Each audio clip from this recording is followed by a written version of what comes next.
Hi everyone, welcome back to my channel. In this video, we're gonna be taking a look on how we can include Gemini AI API into our Android project, as well as we are going to take a look on Android architecture, which in this case it's going to be MVVM. So let's get started. So as a first step, we are going to open Android Studio and create a new project. Now we can select the Gemini API Starter, which will open a small project built with Gemini API, and this is very helpful if you are just starting out and want to build using Gemini. Now, after selecting the Gemini project, we are prompted to get the Gemini API key. And by clicking on the blue highlighted link, we can proceed to get our API key. Now that my setup has been completed, let's run the application and take a look at the project. As we can see, there is a list of images and an area where we can enter our prompt and a button so we can get our generated Gemini AI results.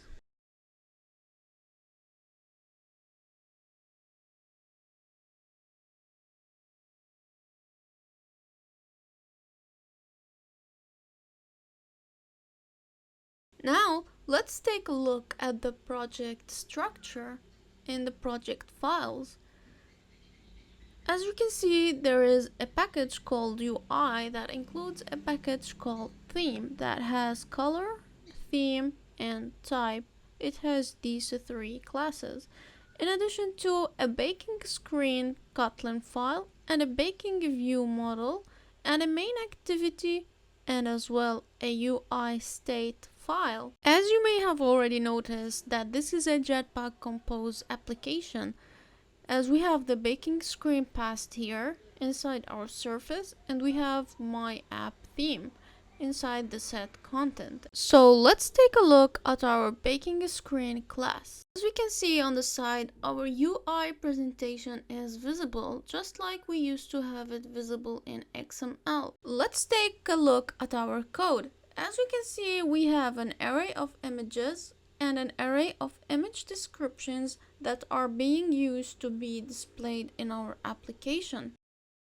As we scroll, we can see that our baking screen composable function has a baking view model passed to it. There is as well variables initiated, and as we can see, some have the keyword remember. Now, remember is a function used in Jetpack Compose for local state management. It helps retain state across recompositions within a composable. And here we can see our composable functions, which act as components we see on the screen. Like our column, it's a composable that arranges children vertically.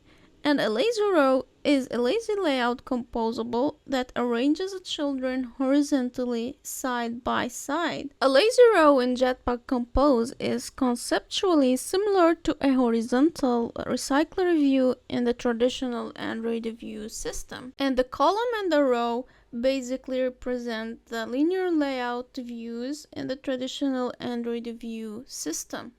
So as the text represents the text view and the image represents the image view. As we can see, our button here has an onClick function, which is a click listener, which is executing a certain code. As we can see, it's calling the baking view model and calling a function called send prompt inside of it.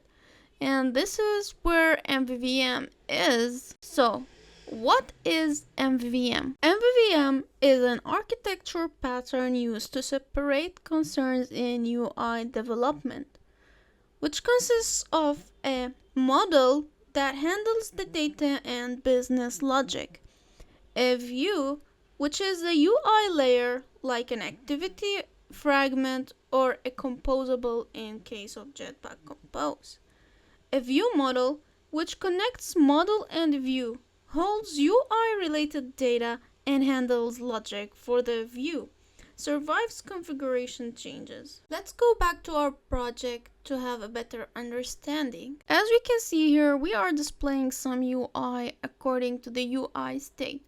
So in case it is loading, we are displaying a circular progress indicator.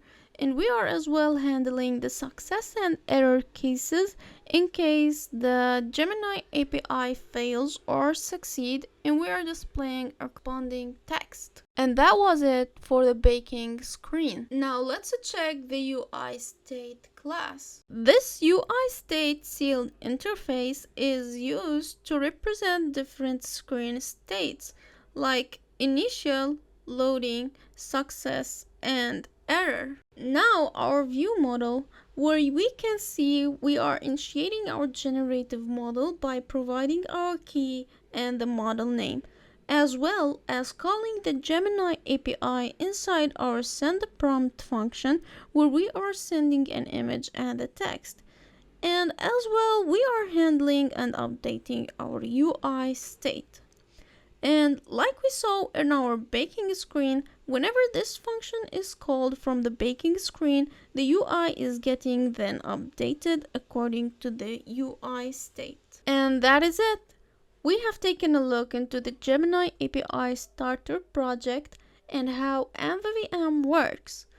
I hope you enjoyed the video. Make sure to show your support by liking and subscribing. See you in the next video.